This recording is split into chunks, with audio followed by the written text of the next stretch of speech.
आइए मेरे प्यारे दोस्तों, आज मैं आपको सिंधु घाटी सभ्यता से जुड़े हुए 51 महत्वपूर्ण प्रश्नों के बारे में बताऊंगा।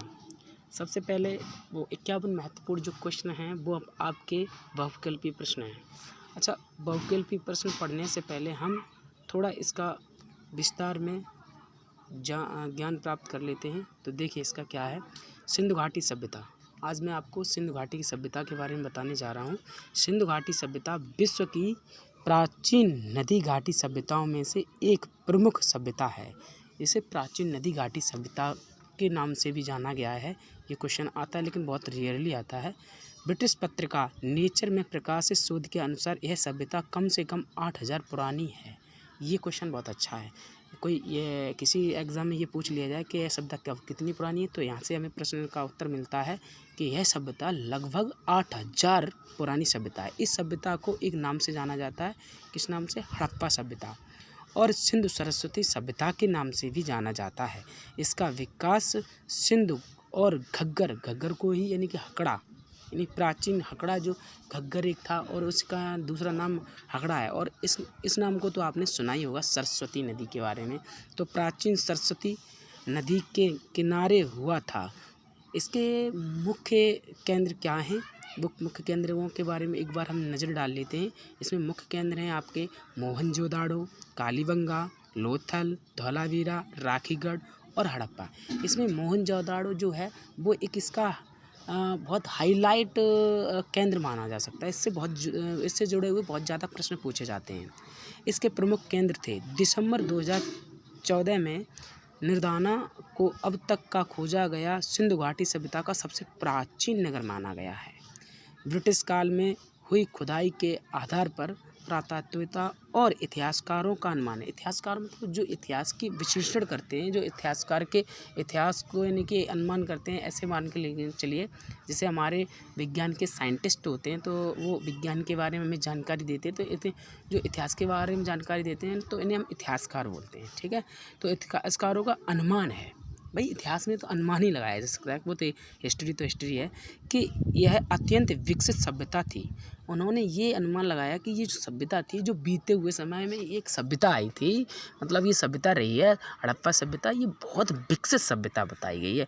जो इस सभ्यता में लोग रहते थे, शायद जो यानी कि हड़प्पा सभ्यता से पहले यानी कि जो मानव रहता था, उस मानव की अपेक्षा हड़प्पा सभ्यता के जो मानव थे वो अपने माइंड में इनसे ज़्यादा डेवलप थे। मतलब जो इनसे हड़प्पा से भी ज़्यादा प्राचीन का समय की बात की जाए तो उसमें जैसे कि पाषाण काल युग हुआ या फिर नव पाषाण काल हुआ, आदि ये सभी जो युग हुए हैं, उन युगों के मानव की अपेक्षा इस सभ्यता के मानव ज़्यादा ही विकसित थे,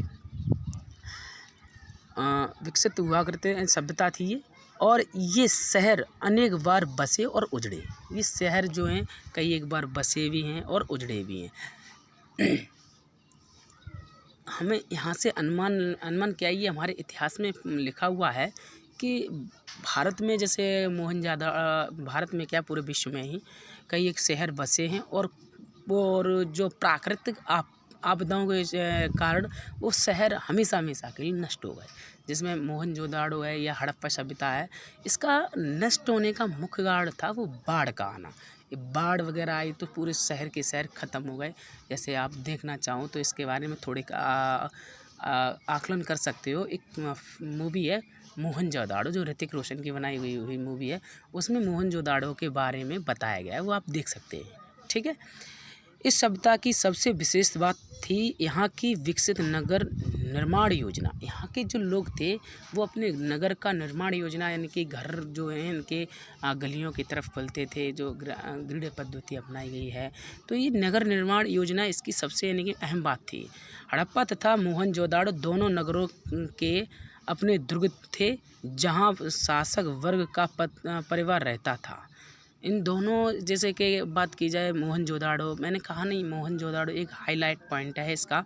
नगरों के अपने दुर्ग थे जहाँ जो शासक मतलब जो राजा लोग रहते थे वो वहाँ पे रहते थे। प्रत्येक नगर में दुर्ग के बाहर दुर्ग से निम्न स्तर का शहर बसा होता था, जहाँ ईंटों के मकानों में सामान्य लोग रहते थे। यानी कि अब यहाँ से एक आप आकलन कर सकते हैं कि जो हड़प्पा सभ्यता के मकान थे वो किस तरीके के थे, पक्की ईंट के बने हुए मकान थे। ठीक है, तो इसमें दिया भी गया, देखो प्रतियोगी परीक्षा मतलब कॉम्पिटिटिव एग्जाम में ये पूछे जाते हैं क्वेश्चन हड़प्पा सभ्यता से। और जो यूपी टेट है इसमें तो क्वेश्चन 100% एक आना ही आना है सिंधु घाटी की सभ्यता से। तो अब देखिए इसके हम देखते हैं बहुविकल्पी प्रश्न। सिंधु घाटी सभ्यता के शहरों की गलियां थीं, कैसी थीं भाई, चौड़ी और सीधी थी। ठीक है, नेक्स्ट, हड़प्पा खंडर निम्नांकित में से किस नदी के तट पर है, तो सीधी सी बात है रावी नदी के तट पर। मोहनजोदड़ो खंडर निम्नांकित में से किस नदी पर है, तो इसका आंसर होगा सिंधु। ठीक है, सिंधु नदी भी है। मोहनजोदड़ो में सबसे बड़ा भवन कौन सा है, आप सभी को मालूम है, लेकिन इसमें बच्चे बहुत गलत कर देते हैं। वो स्नानागार जो इसमें स्विमिंग पूल मिलता है उसके बारे में बताते हैं, ऐसा नहीं है। इसमें धान्यागार मतलब ये जो धान्यागार मतलब अनाज से संबंधित, अनाज से संबंधित जो यानी कि स्थान था वो बहुत बड़ा था। इसका आंसर भी होगा। ठीक है, नेक्स्ट देखेंगे विशाल स्नानागार, ये वही मतलब स्नानागार बोलें तो मतलब स्विमिंग पूल। विशाल स्नानागार ग्रेट वॉथ कहाँ मिलता है, इस सीधी सी बात है, ये आंसर तो सभी को पता ही होगा, मोहनजोदड़ो है। सिंधु घाटी सभ्यता की लिपि कौन सी थी, सिंधु घाटी की सभ्यता की लिपि अभी तक ज्ञात नहीं हो पाई है कि वहाँ के लोग किस भाषा में लिखा करते थे। देवी माता की पूजा संबंधित थी, तो देवी माता की पूजा संबंधित थी सिंधु घाटी सभ्यता के साथ। ठीक है, सिंधु घाटी सभ्यता का पतन यानी कि बंदरगाह कौन सा था, तो सिंधु घाटी की पतन का बंदरगाह था लोथल। नेक्स्ट है सिंधु घाटी के लोगों की एक महत्वपूर्ण रचना निम्नलिखित में से किसकी मूर्ति है, तो इसमें है आपका आंसर नृत्य करती हुई मूर्ति। नेक्स्ट क्वेश्चन है आपका लोथल नामक स्थान पर निम्नोक्त सभ्यताओं में से किसका जहाजी माल घाट था, तो इसका है सिंधु घाटी।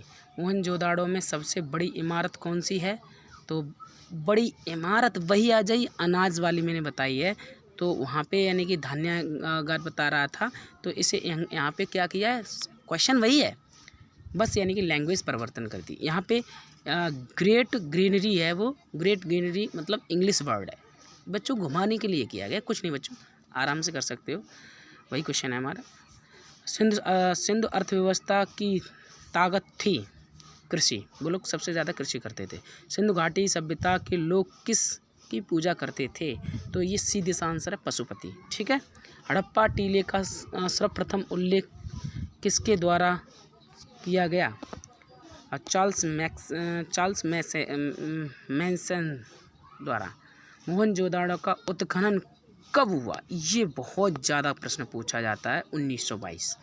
पहली बार कपास उपजाने का श्रेय किस सभ्यता को जाता है, भाई सिंधु सभ्यता को।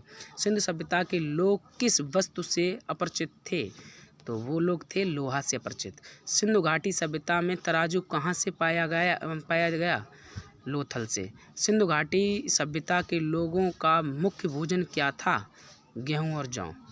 मृतकों का टीला, ये क्वेश्चन बहुत इम्पोर्टेंट है छात्रों, भाइयों ये बहुत ज़्यादा इम्पोर्टेंट क्वेश्चन है 20, इसमें ये आंसर इसका होगा मृतकों का टीला जो है मोहनजोदड़ो। ठीक है, हड़प्पा सभ्यता का कुल क्षेत्रफल कितना है, तो इसका है 13 लाख वर्ग किलोमीटर। सिंधु घाटी की सभ्यता का स्थल कालीबंगा कहाँ स्थित है, कालीबंगा है राजस्थान में। सिंधु घाटी की सभ्यता में कितने नगर थे, शायद 6 थे, मैं शायद भूल रहा हूँ, शायद हाँ 6 ही हैं। सिंधु घाटी में कितनी राजधानियाँ थीं, शायद 2, एकदम क्वेश्चन सही है। हड़प्पा सभ्यता किस युग का, कांस्य युग का है। नेक्स्ट, हड़प्पा सभ्यता के निवासी थे, हड़प्पा सभ्यता के निवासी शहरी थे। निम्नलिखित में से किस पदार्थ का उपयोग हड़प्पा काल की मुद्राओं के निर्माण, मतलब ये तो क्वेश्चन बहुत अच्छा है, इसमें तो टेराकोटा, मतलब टेराकोटा शायद सिलखड़ी को बोलते हैं। हड़प्पा कालीन मोहरें अधिकांश बनी होती थी सैलखड़ी से। ठीक है, हड़प्पा के निवासी किस खेल में रुचि रखते थे, तो शतरंज। सिंधु सभ्यता के घर किससे बन जाते थे? ये तो अभी मैंने बताया था डिस्क्रिप्टिव में, जब मैंने बताया था हड़प्पा के घर किससे बनते थे, तो वो आपको पता होना चाहिए, ईंटों से। नेक्स्ट, पैमानों की खोज ने यह सिद्ध कर दिया है कि सिंधु घाटी के लोग माप और तौल से परिचित थे। यह खोज कहाँ हुई थी? ये खोज हुई थी लोथल में। सिंधु सभ्यता की मुद्रा में किस देवता के समतुल्य चित्रांकन मिलता है? शिव का। किस पशु के अवशेष सिंधु घाटी सभ्यता में प्राप्त होते हैं? ये आप फिल्म देख लेंगे तो एकदम क्लियर हो जाएगा। मोहनजोदाड़ो फिल्म, उसमें सॉरी इसमें नहीं है, ये क्वेश्चन तो हटके है। उसमें एक सींग वाला से हिरन दिखाता है, लेकिन यहाँ पे शेर होगा। नेक्स्ट देखते हैं, सिंधु घाटी के लोग विश्वास करते थे किसमें? मातृशक्ति में। हड़प्पा संस्कृति इस समय के किस देश पर काबिज नहीं थी? तो ये है डी, ईरान। मोहनजोदाड़ो में मिली सड़कों की चौड़ाई क्या थी? भाई क्वेश्चन ये भी अच्छा है। 10.5 मीटर। राखीगढ़ भारत के किस राज्य में है? तो राखीगढ़ है हरियाणा में। गढ़ जितने भी मिलेंगे वो लफ्ज़ में आपको हरियाणा में ही मिल जाएंगे। सिंधु घाटी सभ्यता का सबसे बड़ा स्थल कौन सा है? वो है आपका मोहनजोदाड़ो। मैंने पहले ही बताया, ये हाईलाइट पॉइंट है आपका। सिंधु घाटी सभ्यता का सबसे छोटा स्थल कौन सा है? सबसे छोटा स्थल भाई हड़प्पा है, नहीं, अल्लादीनो। हड़प्पा या सिंधु घाटी सभ्यता में पवित्र पशु कौन था? तो पवित्र कुबड़ वाला बैल तथा, मतलब कुबड़ वाले जानवर को बोल रहे हैं। सिंधु घाटी सभ्यता के किस स्थान से मिले अवशेषों से यह ज्ञात होता है कि वहां खेतों को हल से जोतने की प्रक्रिया प्रारंभ हो चुकी थी? तो ये क्वेश्चन है कालीबंगा से। मांडा नगर किस नदी पर स्थित है? मांडा नगर आपकी है चिनाब नदी पर। सिंधु सभ्यता के लोग मिट्टी के बर्तनों को किस रंग से रंगते थे? बहुत अच्छा क्वेश्चन है आपका, लाल रंग से। ध्यान रखना, बहुत से बच्चे काला रंग लगा कहते हैं, गलत, लाल रंग है। हड़प्पा और मोहनजोदाड़ो की खुदाई सर्वप्रथम किस अगुवाई में हुई? इसका सर जॉन मार्शल के अगुवाई में। वर्तमान में मोहनजोदाड़ो कहाँ स्थित है? भाई पाकिस्तान में ये पहुँच गया है, सिंध पाकिस्तान में, ठीक है। हड़प्पा वासियों ने सर्वप्रथम किस धातु का प्रयोग करना प्रारंभ किया? तांबा, सही बात है। हड़प्पा की सभ्यता किस युग की सभ्यता थी? भाई कांस्य युग की थी। सिंधु की घाटी सभ्यता के लोगों का मुख्य व्यवसाय क्या है? भाई मुख्य व्यवसाय था भाई व्यापार करना। मोहनजोदाड़ो का अर्थ है मृतकों का टीला। ये क्वेश्चन बहुत कई एक बार घुमा के कई एक तरीके से पूछ लिया जाता है। कालीबंगा का अर्थ है आपका काले रंग की चूड़ियाँ।